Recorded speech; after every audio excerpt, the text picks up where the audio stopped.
कलयुग की स्त्री का कौन सा अंग रात को बड़ा हो जाता है। दोस्तों, एक बार देव ऋषि नारद आकाश में भ्रमण कर रहे थे।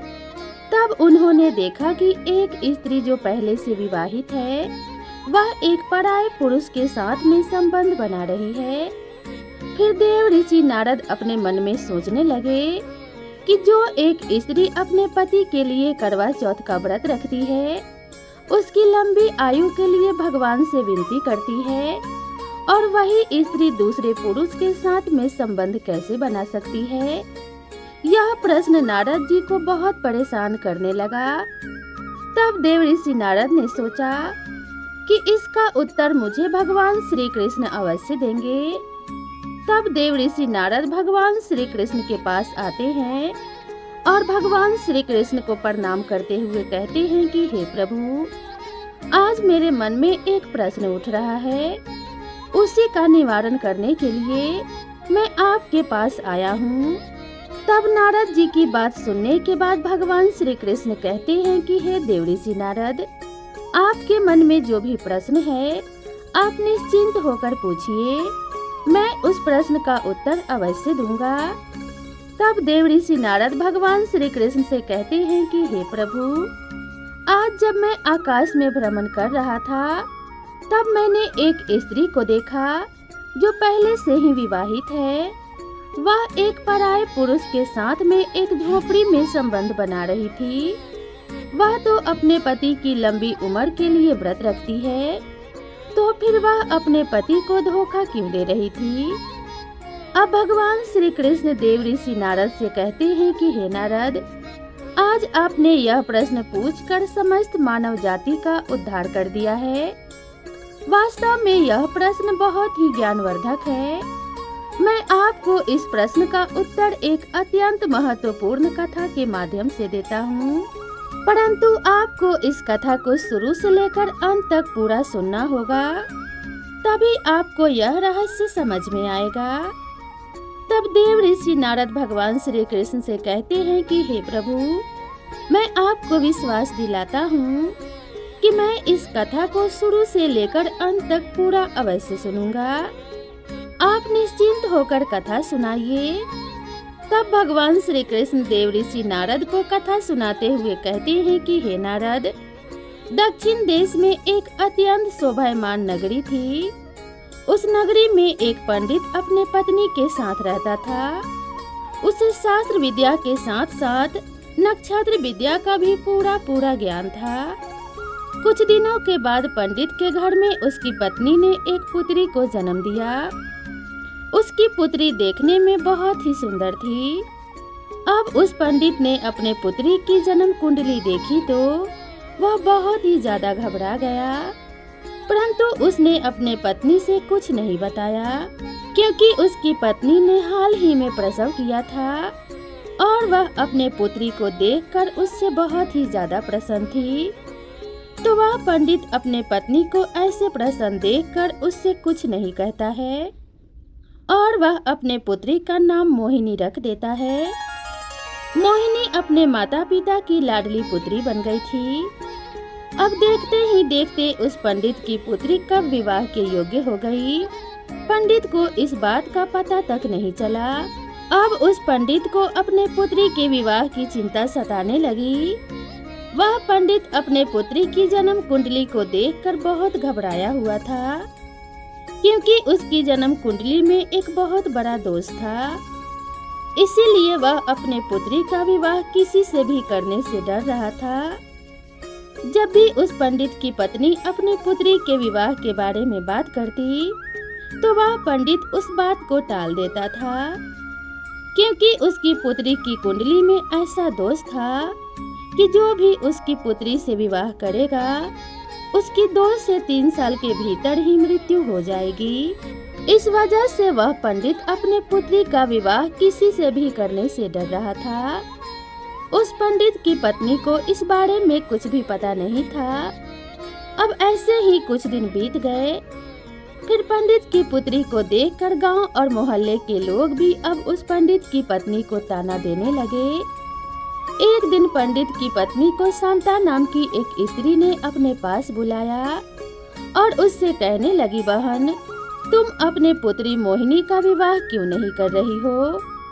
मोहल्ले के लोग तुम्हारे पति को बहुत ही भला बुरा बोलते रहते हैं कि एक जवान बेटी को घर पर बिठा रखा है, उसका विवाह भी नहीं कर रहा है। तब वह पंडित की पत्नी बोली, बहन, मैं अपने पति से कई बार कह चुकी हूँ कि अपने पुत्री का विवाह अब हमें कर देना चाहिए, परंतु जब भी मैं मेरे पति से अपने पुत्री के विवाह के बारे में बात करती हूँ तब वह मेरी बात को टाल देते हैं। बहन, आज मैं अपने पुत्री के विवाह की बात अपने पति से अवश्य करूँगी। अब इतना कहकर पंडित की पत्नी वहाँ से चली गई और जाकर अपने घर में गुस्से में काम करने लगी। थोड़ी देर के बाद जब पंडित वहाँ पर आया तब वह उस पर क्रोधित होकर बोली, सुनिए जी, अब मैं कुछ भी नहीं सुनना चाहती हूँ। अब आपको हमारी पुत्री का विवाह करना ही होगा। आसपास के लोग अब हमें ताना देने लगे हैं कि एक जवान बेटी को घर पर बिठा के रखा है। अब वह पंडित अपने पत्नी से कैसे कहता कि उसकी पुत्री जिससे विवाह करेगी उसकी मृत्यु हो जाएगी। पत्नी की बात सुनने के बाद पंडित को भी लगा कि चलो अब अपने बेटी का विवाह कर ही देते हैं और उसके लायक एक वर को ढूंढते हैं। फिर क्या था, कुछ दिनों के बाद उस पंडित ने अपने पुत्री का विवाह कर दिया। विवाह के बाद उसकी पुत्री का जीवन कुछ दिनों तक तो सही चला, परंतु कुछ दिनों के बाद ही उसके पति की मृत्यु हो गई। जब यह बात उस पंडित और उसकी पत्नी को पता चली तो पंडित को तो पहले से ही पता था कि मेरी पुत्री जिससे विवाह करेगी उसकी मृत्यु हो जाएगी, परंतु अभी भी उस पंडित ने अपने पत्नी को यह बात नहीं बताई। अब पति के बिना उस पंडित की पुत्री का ससुराल में कोई नहीं था, इसीलिए वह अपने पिता के घर आ गई। कुछ दिनों के बाद पत्नी के कहने पर फिर से पंडित ने उसके लायक वर ढूंढा और फिर से उसका विवाह कर दिया। वैसे ही कुछ दिन पंडित की पुत्री का जीवन अच्छे से व्यतीत हुआ, परंतु कुछ समय के बाद फिर से पंडित की पुत्री का पति मर गया। अब जब 2 बार यह घटना हो चुका था और तीसरी बार उसकी पत्नी ने अपने पुत्री का विवाह तीसरी जगह कराया, तो जब विवाह हो गया और पंडित की पुत्री अपने ससुराल को जाने लगी, तब पंडित ने अपने पुत्री से कहा कि हे पुत्री, आज से तुम यह समझ लेना कि तुम्हारे माता पिता अब इस दुनिया में नहीं है। अब तुम जहाँ भी जा रही हो वहीं पर रहना और अपने पति का ध्यान रखना। अब अपने माता पिता की ऐसी बातें जब उसकी पुत्री ने सुनी तो वह सुनकर दंग रह गई। साथ में वह पंडित की पत्नी भी दंग रह गई।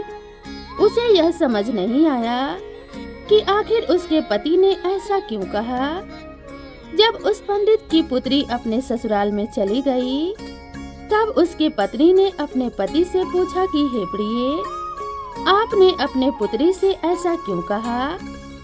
अब वह पंडित अपने पत्नी को अपने पुत्री की कुंडली के बारे में बताना तो नहीं चाहता था, परंतु पत्नी के बार बार पूछे जाने पर उसने अपने पत्नी से कहा कि हे प्रिय, जब हमारी पुत्री का जन्म हुआ था तब मैंने अपने पुत्री की जन्म कुंडली देखी थी। उसके नक्षत्र उसके विवाह के प्रतिकूल थे। उसकी जन्म कुंडली में दोष था। हमारी पुत्री का विवाह जिससे भी होगा वह 2 से 3 साल के भीतर ही मर जाएगा। उससे पहले भी उसकी मृत्यु हो सकती है। हे प्रिय, अब हमारी उम्र भी हो चुकी है। हम अपने पुत्री को कब तक बैठाकर खिलाते रहेंगे। कल को हम ना रहें तो हमारी पुत्री यहाँ क्या करेगी। अगर वह अपने ससुराल में रहेगी और भगवान की कृपा हुई तो शायद उसके बाल बच्चे हो जाएं, तो वह बड़े आराम के साथ अपना जीवन अपने ससुराल में व्यतीत करेगी। अपने पति की बात सुनने के बाद उस पंडित की पत्नी को अपने ऊपर बहुत शर्म आने लगी कि मैं अपने पति से कितना बुरा भला कहा करती थी, परंतु उन्होंने हमारी पुत्री का भला ही चाहा, इसीलिए उसका विवाह किसी से नहीं करना चाहते थे। मेरी ही गलती के कारण 2 लोगों की जान चली गई। अब कुछ समय बीतने के बाद इधर उस पंडित की पुत्री को विवाह के 3 साल हो चुके थे। उन 3 सालों में उस पंडित की पुत्री को 2 पुत्र हुए। बड़े पुत्र का नाम गोपाल था और छोटे पुत्र का नाम नंद किशोर था। अब ऐसे ही समय बीत रहा था, परंतु एक दिन ऐसा समय आया कि अचानक ही उनके पिता की मृत्यु हो गई। अब उसके तीसरे पति की मृत्यु हो गई। इस वजह से वह पंडित की पुत्री बहुत परेशान हुई। अब वह अपनी दोनों संतानों के साथ ही अपने घर पर अपने बच्चों का पेट पालने लगी, क्योंकि उसके पिता ने उसे मायके आने से मना कर दिया था। इस वजह से वह अपने पिता के घर भी नहीं जा सकती थी। अब वह अपने बच्चों का पेट पालती है। कुछ समय बाद उस पंडित की पुत्री का जो पुत्र था, वह दोनों पुत्र बड़े हो चुके थे और अपने कार्य को स्वयं करने लगे थे। बड़ा वाला बेटा गोपाल अब एक व्यापारी बन चुका था और शहर में उसका खुद का एक व्यापार था। गोपाल का एक बहुत ही अच्छा दोस्त था, उसका नाम था समीर। वह उसके बगल वाले गांव में रहता था। गोपाल का छोटा भाई नंद किशोर अभी भी पढ़ाई कर रहा था। जब गोपाल बड़ा हो गया और अपने पैरों पर खड़ा हो गया, तो उसकी माँ ने उसका विवाह पास के गांव की एक लड़की जिसका नाम मीनाक्षी था उससे कर दिया। मीनाक्षी बहुत ही शर्मीली लड़की थी। वह जितनी शर्मीली थी उतनी ही रूपवती भी थी। गोपाल की पत्नी बनने के सारे गुण मीनाक्षी के अंदर विद्यमान थे। मीनाक्षी जिस गांव से थी उसी गांव में समीर रहता था। जब गोपाल की शादी हो गई तो कुछ दिनों के बाद गोपाल फिर से व्यापार के सिलसिले में अपनी पत्नी मीनाक्षी को गांव में अपनी मां की सेवा के लिए छोड़कर शहर अपने व्यापार को संभालने के लिए चला गया। गोपाल यह समझता था कि अभी उसका छोटा भाई पढ़ रहा है, इसीलिए उसकी पढ़ाई में कोई विघ्न न आए, उन्हें समय पर खाना पानी मिलता रहे, जिससे वह समय पर सभी काम कर पाए। और उसकी माँ की भी अब उम्र हो चुकी थी, जिससे उन्हें भी कार्य करने में तकलीफ होती थी। इसीलिए गोपाल ने अपने पत्नी मीनाक्षी को गांव में छोड़ने का फैसला किया था। जब भी मीनाक्षी को कुछ चाहिए होता तो गोपाल समीर से कहकर मीनाक्षी को वह चीज दिलवा दिया करता था। यदि मीनाक्षी को कहीं आना जाना भी होता था तो गोपाल समीर से कहकर मीनाक्षी को उस जगह पहुंचा दिया करता था। मीनाक्षी भी शुरुआत में अपनी सासू माँ की बहुत सेवा करती थी और अपने पति गोपाल से अत्यधिक प्रेम करती थी। अब समय ऐसे ही बीतता रहा। अब अचानक से एक दिन समीर गोपाल के घर आया। उस दिन गोपाल की पत्नी मीनाक्षी घर पर कोई काम कर रही थी। तब उसने बाहर से आवाज लगाई कि भाभी कहाँ हो, बाहर आओ।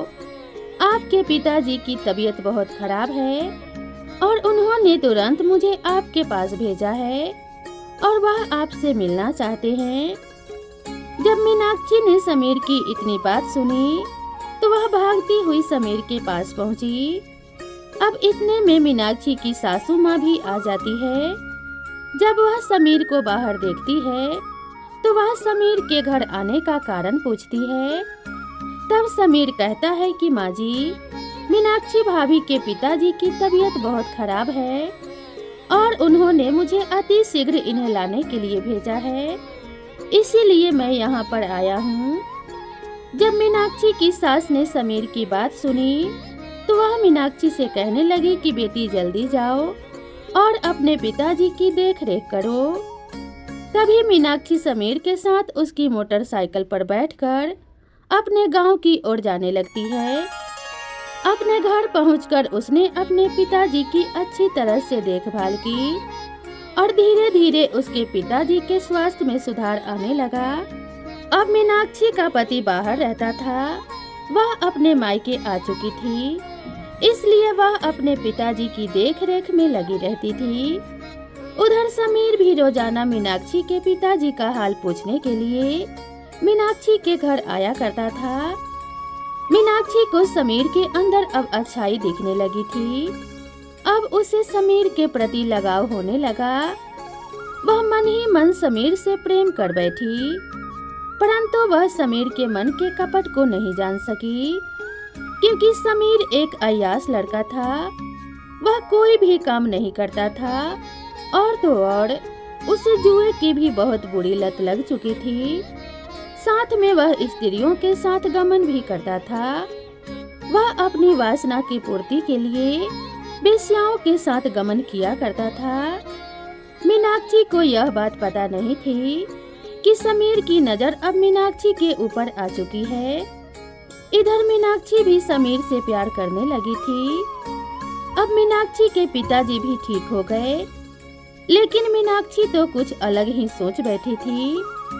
समीर रोज मीनाक्षी के घर आया करता था, इसीलिए मीनाक्षी और समीर रोज घूमने के लिए जाया करते थे। एक दिन जब वह दोनों घूमने के लिए गए हुए थे, तब मीनाक्षी ने समीर से कहा कि समीर, अगर तुम मेरी बात का बुरा ना मानो तो मैं तुमसे एक बात कहना चाहती हूँ। तब समीर ने मीनाक्षी से कहा कि कहो भाभी, मैं आपकी बात का कभी बुरा नहीं मानूंगा। समीर ने ऐसा जताते हुए बोला जैसे वह दूध का धुला हुआ हो।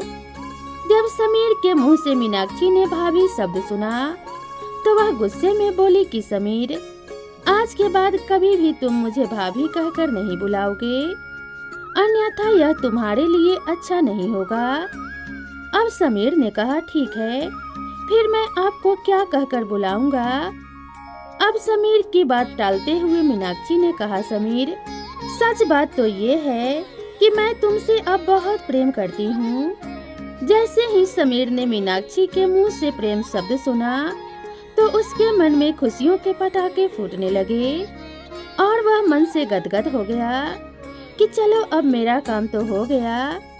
अब वेश्याओं के गमन में मेरे पैसे भी खर्च नहीं होंगे और मैं घर बैठे मीनाक्षी से प्रेम कर पाऊंगा। समीर तो मीनाक्षी को चाहता ही था कि वह उसकी हो जाए, और वैसा ही हुआ। अब धीरे धीरे बात बढ़ती गई और मीनाक्षी समीर के प्यार के जाल में फंसती गई। अब धीरे धीरे बात इतनी बढ़ गई कि सच में उन दोनों के बीच में गहरा संबंध बना। अब कुछ दिन बाद जब मीनाक्षी के ससुराल से बुलावा आया, तो मीनाक्षी ने समीर से मिलने के लिए उसे एक दिन फिर से झोपड़ी पर बुलाया।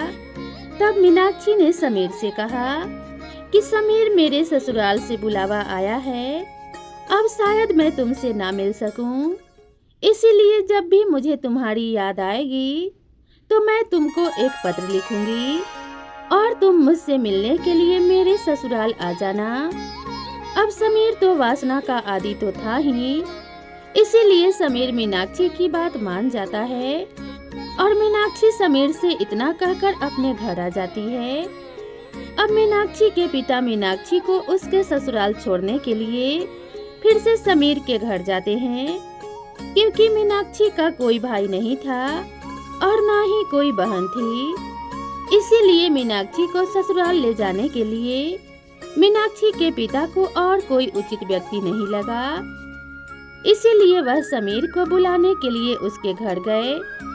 जब उसके पिता समीर के घर पहुँचे, तब उन्होंने समीर से कहा कि बेटा, तुम मेरी बेटी मीनाक्षी को उसके ससुराल छोड़ आओ, उसके घर से बुलावा आया है।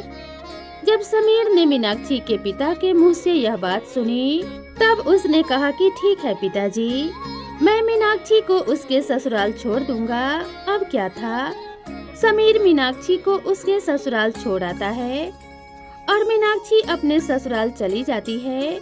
जैसे ही 2-3 दिन बीतते हैं, तो अब मीनाक्षी को समीर की बहुत याद आती है, क्योंकि वह जब अपने घर पर थी तो वह रोज झोपड़ी में समीर से मिलने के लिए जाया करती थी। इसीलिए अब वह वासना की पूर्ति के लिए समीर को पाना चाहती थी, उससे मिलकर एक बार उसके साथ संबंध बनाना चाहती थी, क्योंकि गोपाल तो अपने घर से बहुत दूर शहर में रहता था, वहाँ पर अपना कार्य करता था। मुश्किल से 3-4 महीने में एक बार गोपाल अपने घर आता था और 4 से 5 दिनों के बीच में ही वह घर से चला जाता था। एक दिन जब मीनाक्षी से रहा नहीं गया तो मीनाक्षी ने समीर को एक खत लिखा। मीनाक्षी ने उस खत में लिखा कि समीर, मुझे तुम्हारी बहुत याद आ रही है। मुझे ऐसा लगता है कि मैं अब तुम्हारे बिना नहीं रह सकती, इसीलिए आज तुम मुझसे मिलने के लिए मेरे घर पर आ जाओ। अब क्या था, जब समीर को मीनाक्षी का खत मिला तो वह फौरन मीनाक्षी से मिलने के लिए चल दिया। अब समीर और मीनाक्षी दोनों साथ साथ घूमने के लिए चल दिए। मीनाक्षी को सास को यह सब पसंद नहीं आ रहा था कि उसकी बहू किसी पराये पुरुष के साथ ससुराल में ही घूमे। अपने मायके में घूमती तो अलग बात थी, परंतु वह ससुराल में ही किसी पराये पुरुष के साथ घूम रही थी। वह उसे बिल्कुल भी अच्छा नहीं लग रहा था। समीर भी मीनाक्षी से मिलकर चला जाता है और फिर से 3-4 दिन बाद वह वापस आ जाता है। जब यह घटना 6 से 7 बार हुई तब उसकी सास ने एक दिन मीनाक्षी से कहा कि मीनाक्षी, ऐसा नहीं चलेगा। जब तक मेरा पुत्र अब घर नहीं आ जाता तब तक तुम घर पर किसी और को नहीं बुला सकती, चाहे वह तुम्हारे मायके से आने वाले तुम्हारे पिताजी हो या फिर कोई और। अब मीनाक्षी ने जब अपनी सास की इतनी बात सुनी तो वह बहुत ही ज्यादा क्रोधित हुई, लेकिन वह कुछ भी नहीं बोल सकी। अब अगले दिन मीनाक्षी ने समीर को खत लिखा कि समीर, अब तुम मुझसे मिलने के लिए कुछ दिन बाद आना, क्योंकि मेरी सास को अब मुझ पर शक होने लगा है। जब मेरी सास घर पर नहीं रहा करेगी तो ही मैं तुमको बुलाऊंगी।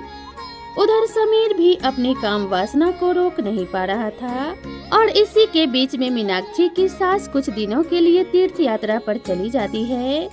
फिर क्या था, अब तो मीनाक्षी को जैसे छूट ही मिल गई थी। अब वह रोज समीर को बुलाती, उसके साथ संबंध बनाती और जब उसके देवर की स्कूल से छुट्टी होती तब तक वह समीर को वहां से वापस भेज देती। एक दिन की बात है, जब मीनाक्षी ने समीर को अपने घर पर बुला रखा था तब अचानक से मीनाक्षी का देवर नंद किशोर वहां पर आ जाता है। तब वह क्या देखता है कि उसकी भाभी मीनाक्षी समीर को रसोई घर में बैठाकर खाना परोस रही है। अब नंद किशोर को समीर के चरित्र के बारे में सब कुछ पता था। वह जानता था कि समीर किस प्रकार का लड़का है और वह कौन कौन से काम करता है।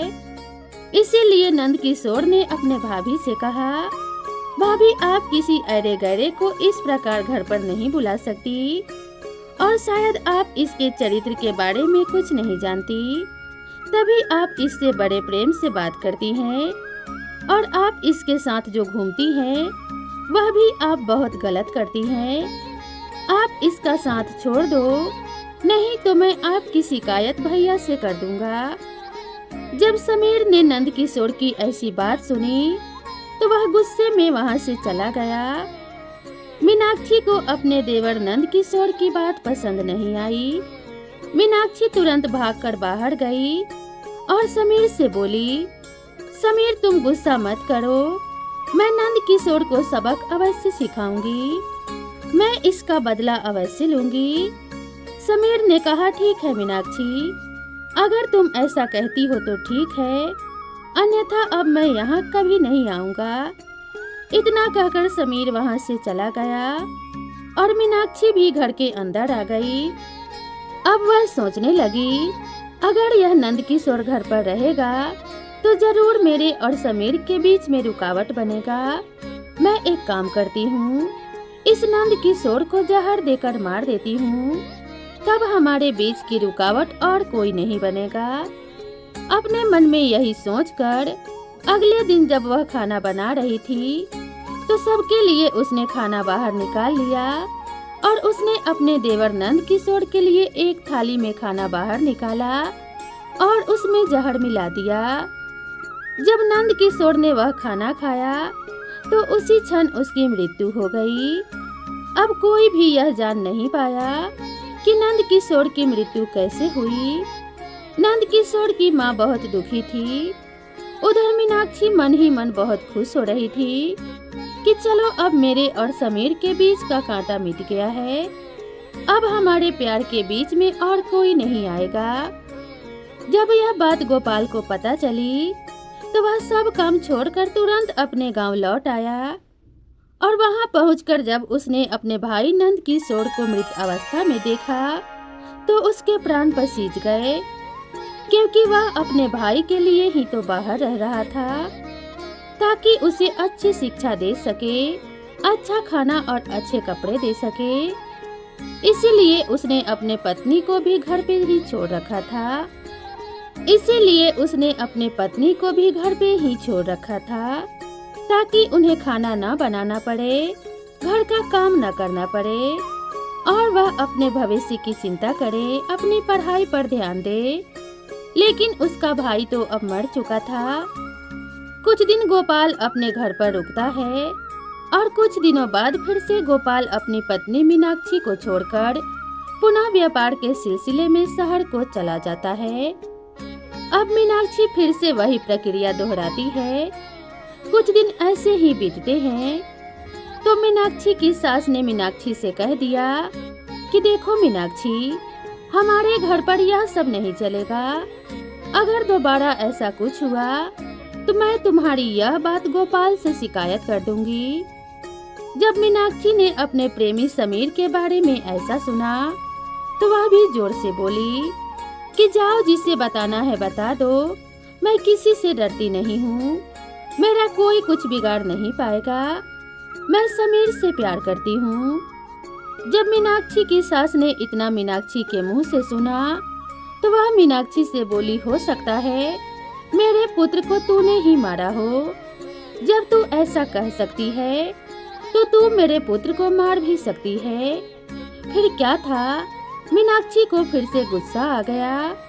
मीनाक्षी गुस्से में बोली कि हाँ, मैंने ही मारा है और मैं तुम्हें भी मार दूंगी। अगर तुम मेरे और समीर के प्यार के बीच में आई तो मैं तुमको भी मार दूंगी। अचानक से एक दिन गोपाल को पता चला कि उसकी माँ की मृत्यु हो गई है तो वह सब कुछ छोड़कर गांव चला आता है और देखता है कि उसकी माँ की मृत्यु हो चुकी है। अब मीनाक्षी का पति मीनाक्षी से पूछता है तो वह कुछ नहीं कहती है, लेकिन गोपाल को अब मीनाक्षी के ऊपर शक हो रहा था। गोपाल के बहुत पूछने के बाद मीनाक्षी सच बताती है कि मैं समीर नाम के लड़के से प्यार करती हूँ। आपका भाई और आपकी माँ मेरे प्यार के बीच में रुकावट बन रहे थे, इसीलिए मैंने इनके खाने में जहर मिलाकर इनको बारी बारी से मार दिया है। हाँ, मैं समीर से प्यार करती हूँ। जैसे ही गोपाल ने अपने पत्नी के मुंह से यह बात सुनी कि वह समीर से प्यार करती है, समीर जो कि गोपाल का एक बहुत ही अच्छा दोस्त था, फिर गोपाल ने अपने पत्नी मीनाक्षी से कुछ नहीं कहा। वह बस अपने पत्नी से यह बोला कि मीनाक्षी, जितना जल्दी हो सके तुम मेरे घर को छोड़कर अपने प्रेमी समीर के पास चली जाओ, क्योंकि वही तुम्हारे लायक है और वही अब तुम्हारी अच्छे से देखभाल करेगा। अब तो मीनाक्षी को छूट मिल गई थी। उधर समीर भी अब आ चुका था। वह समीर के साथ उसके घर जा पहुंची। अब कुछ दिन तो ठीक ठाक से गुजरे। फिर कुछ दिनों के बाद मीनाक्षी को पता चला कि समीर बहुत ही नीच आदमी है और वह पराई औरतों पर अपनी गंदी नजर रखता है और उसके यहाँ बकरी का एक तबेला है और वह बकरी भी चराता है। अब तो मीनाक्षी अपने प्रेमी समीर के साथ बकरी चराने लगी और अपने भाग्य को कोसने लगी और सोचने लगी कि मैं यह कहाँ फंस गई, कहाँ मैं एक रानी की तरह अपना जीवन बिता रही थी और कहाँ वासना के चक्कर में फंसकर अब मैंने अपने जीवन को बर्बाद कर लिया है। अब मेरा बुढ़ापा कैसे कटेगा? यही सोच सोच कर मीनाक्षी ने तो अपना सिर पीट लिया। उधर गोपाल ने एक अच्छी सी स्त्री को देखकर अपना विवाह कर लिया और दोनों साथ साथ रहने लगे। इधर मीनाक्षी का समीर के साथ बुरा हाल था। वह अपने भाग्य को कोस रही थी कि उसने यदि गोपाल को धोखा ना दिया होता तो आज वह भी एक रानी की तरह राज करती। अब भगवान श्री कृष्ण देव ऋषि नारद से कहते हैं कि हे नारद, स्त्री को आज तक कोई नहीं समझ पाया और ना ही कोई समझ पाएगा। स्त्री एक ऐसा माया जाल है जो समय आने पर बदल जाता है। स्त्री अपनी हो या पराई, उस पर कभी भी भरोसा नहीं करना चाहिए। अब भगवान श्री कृष्ण आगे कहते हैं कि हे देव ऋषि नारद, अब मैं आपको बताता हूँ कि वह कौन सी एक स्त्री है और वह कौन सा एक पुरुष है जिससे हमेशा दूर रहना चाहिए। ऐसी स्त्री जो पराये पुरुषों के साथ संबंध रखती है, उनके साथ उठती बैठती है और अपने घर को छोड़कर दूसरों के घर पर ध्यान देती है, अपने को पराया और पराये को अपना समझती है, तो ऐसी स्त्री से हमेशा बचकर रहना चाहिए। ऐसी स्त्री अवश्य ही किसी ऐसे जाल में फंसा देगी जहाँ से निकल पाना अत्यंत कठिन हो जाता है। अब मैं आपको बताता हूँ कि स्त्री का वह कौन सा अंग है जो रात को बड़ा हो जाता है। तो उस अंग का नाम है आँख की पुतली। यह एक ऐसा अंग है जो सोने के बाद बड़ा हो जाता है। स्त्री की आँखों की रेटिना एक ऐसा अंग है जो रात के समय बड़ी हो जाती है। तो दोस्तों, वीडियो पसंद आई हो तो वीडियो को एक लाइक जरूर करें और साथ ही ऐसी ही नई नई कहानियों के लिए मेरे चैनल को सब्सक्राइब करना ना भूलें। तो मिलते हैं इसी तरह की नई और ज्ञानवर्धक कहानी के साथ। तब तक के लिए नमस्कार।